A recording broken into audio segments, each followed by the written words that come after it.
Mr. Higgins, How's it going? Mr. Michael Higgins, All right. young man. Big time is showtime and action. How are you doing, Mr. Higgins? Good, good. Thank you for having me on. Listen, let's jump right into it. I hockey DB just as soon as I found out you were interested in coming on the show. And we saw you played some serious junior hockey. Where did you start out your hockey, and where were you born? So I was born in Needham, Massachusetts. Started out just skating with my dad. My dad played at St. Anselm's in the early 80s. Pretty good hockey. What's that? Pretty good hockey back then. Yeah. I remember him telling me about playing with Hubie McDonough. He'd always tell me about that guy, how good he was, how fast he was. Center iceman for the New York Islanders, and actually I think he went on to be the GM for the Manchester Monarchs for a long time. Yeah. He had he really liked my friend Doug Nolan. And gave Dougie a job for a number of years, and he gave Dougie a parachute. I used to play for Doug and Quincy a little bit with the 67s in the summer and stuff. Awesome. So you know what a great guy and what a great coach Dougie is. Yeah, he's a good guy. So listen, so did your dad get you into it early? Or what are we talking, 4 years old, 3 years old, like a guys? Probably 3 or 4. We got videos of me and my brother out in the back. He'd make us rinks and stuff, skating out in our backyard, playing town hockey as I grew up a little bit.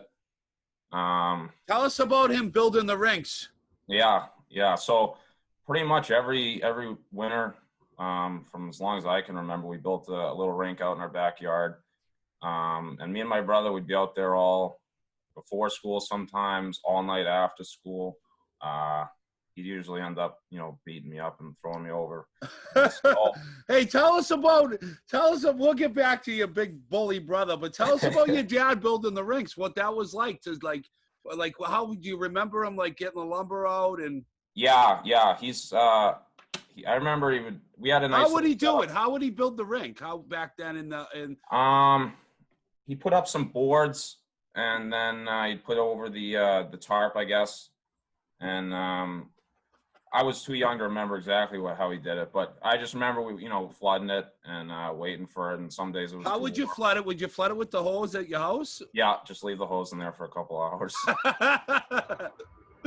That's awesome. Yeah. I actually heard a story the other day of a guy who had I forget who it was, but he had an old fire truck. Yeah.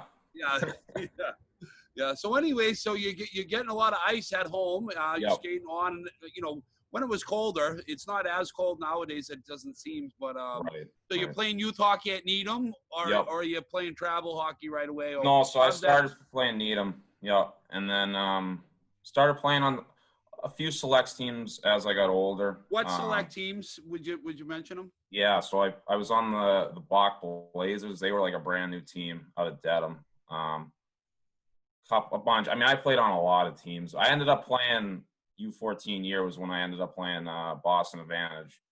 So that's when I met Joe and Timmy Lovell. Joe was my coach there, and that was big for me. Joe did a lot for me.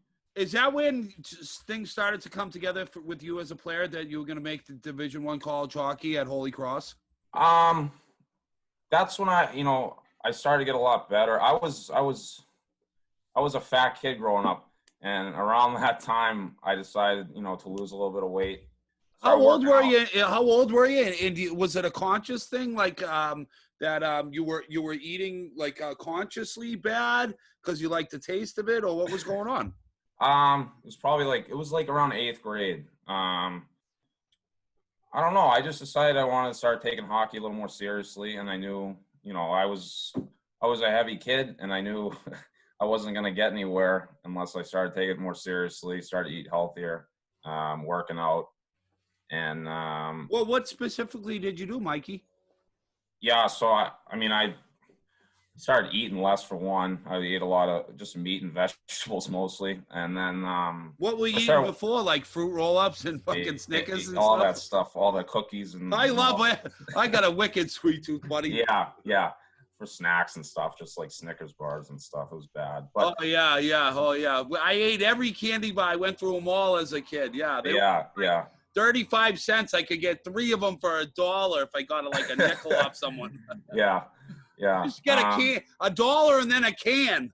And you're gonna have a fucking. You could usually give the can to the store. Yeah. Yeah. So, anyways, you're starting to die. Did you get a trainer, or did you start doing push-ups at home, or what? Just push-ups, sit-ups, running.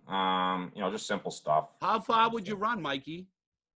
I grew up on a big hill, so I do a lot of hill sprints. That's what I was doing for running mostly. I love hill sprints because it doesn't I got a bad hamstring, so I don't want to run full speed. Right. And it doesn't allow you to run full speed when you run at an incline. Right.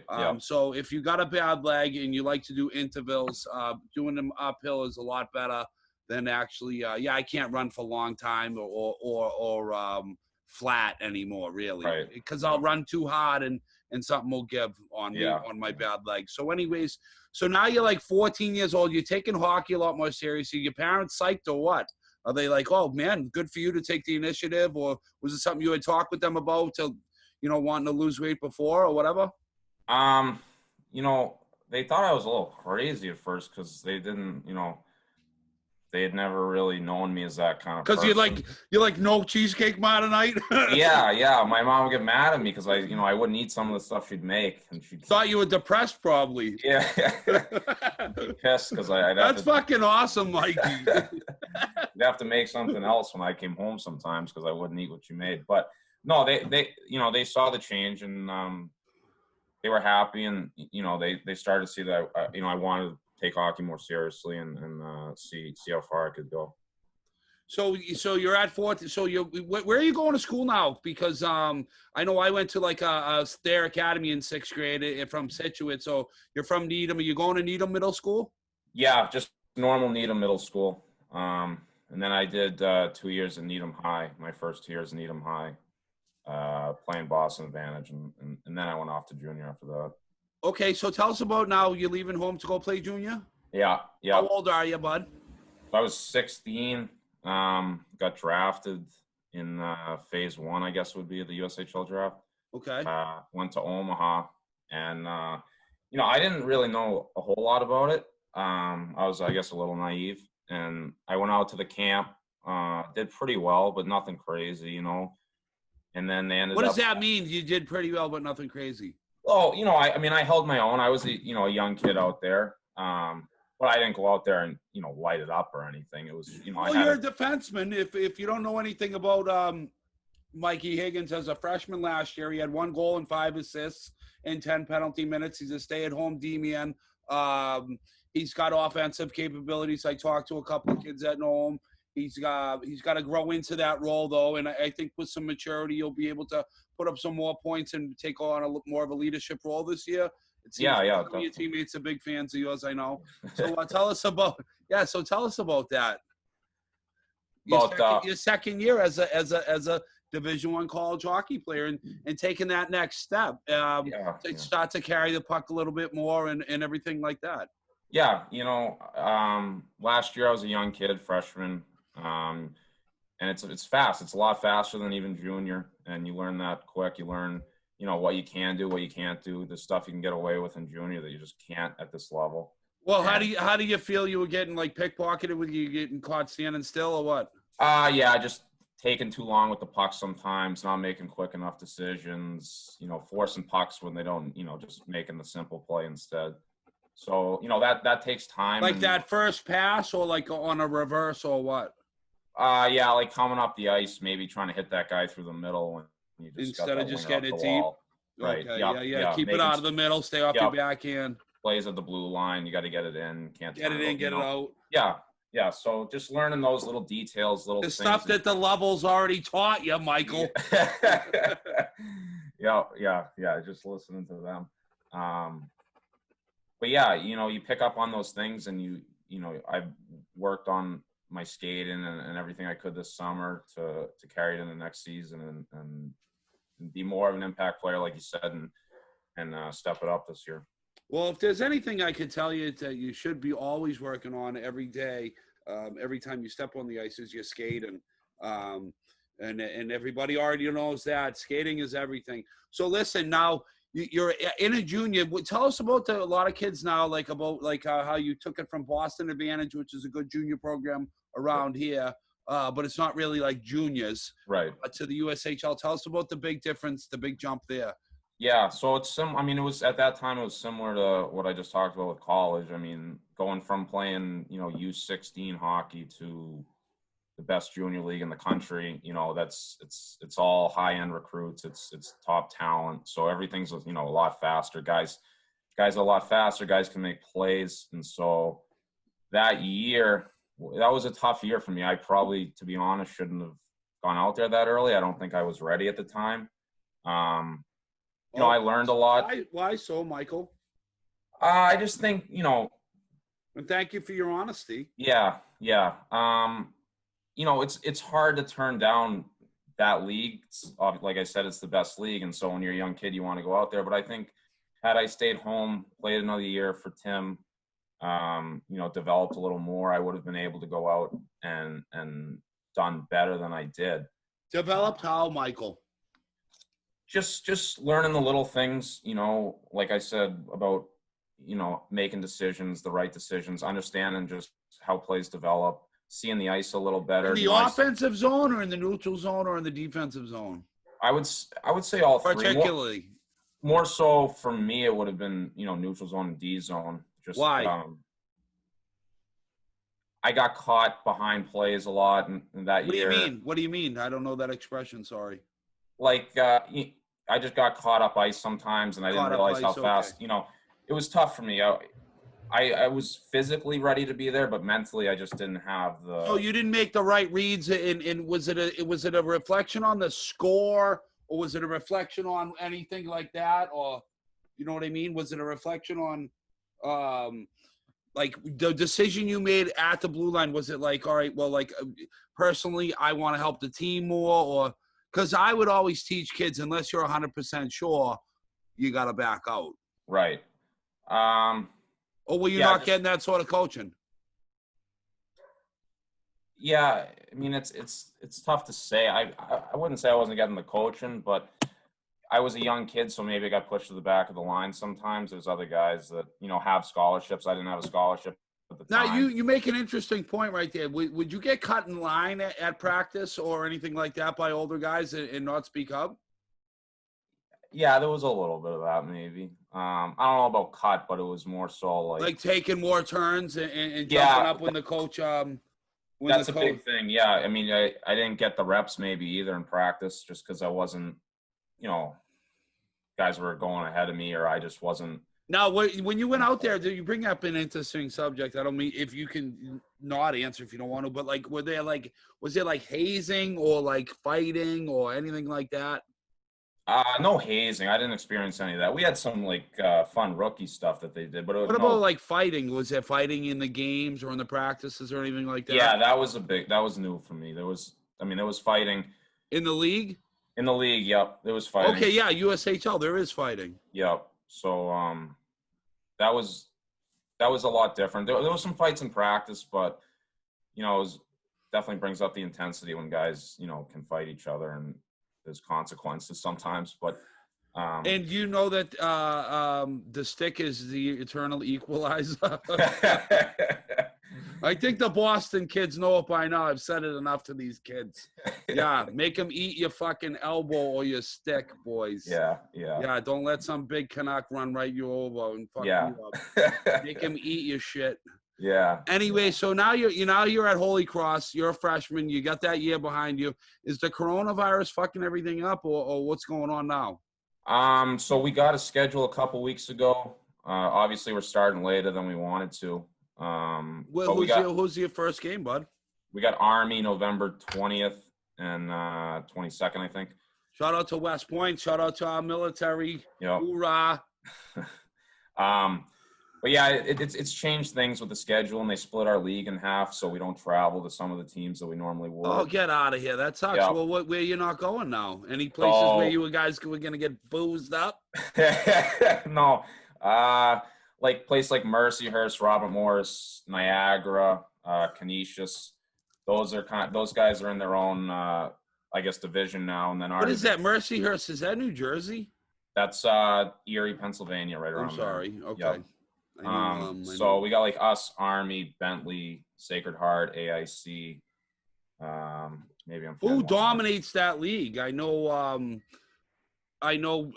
Holy Cross was a dominant powerhouse at one time, but I believe it's a lot different now since they're have joined the big boys, and they're just now getting to be the powerhouse that they will always be. So, yeah, last couple of years, AIC's probably been the best team in the league. I mean, they made the tournament and beat St. Cloud 2 years ago. So I actually think Bobby Motto, a kid I played on the South Shore Kings, went there. Mike Motto's brother. Yeah. They've been good the past couple of years. So that's been the top team, I'd say. Them and Army's always good and Sacred Heart in those teams. So what do you think you could work on as a player?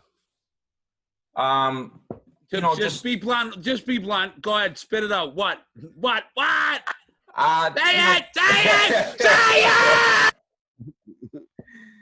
it! Just puck decisions, I think, is huge. Like I talked about, being able to keep up with the speed and seeing the ice a little better, not forcing stuff. And then is it because you're not seeing the thing like as it's coming, or you're trying to do too much? Trying to do too much usually. I'm trying to make a pass that's not there, or force pucks. But I think just using the things I'm good at, I'm trying to use those a little more. Is there something I can say right now to help you? Ask me a question, anything. Go. I feel like we need to talk hockey, because if you're not seeing the ice, what do you mean? No, I'm just saying. Take more ice. Take more. No. Is your skating one of your strongest? Or I'd say my skating's probably the strongest point of my game. So you have to take the puck with your skating. Yeah. Okay. Then as you skate it, other passing lanes will open up. And as soon as it opens up, then you fire off the pass, Michael. Yeah. No, you're right. No, but listen, dude, I want to say I'm such a huge Holy Cross fan, because I used to play as a little kid up there in Worcester. Yeah. In the Worcester Crusaders. Yeah. With Jimmy Campbell. Shout out to Jimmy Campbell, St. Louis Blue, Jimmy Campbell, and Eddie Campbell. And their dad used to have the Worcester Crusaders.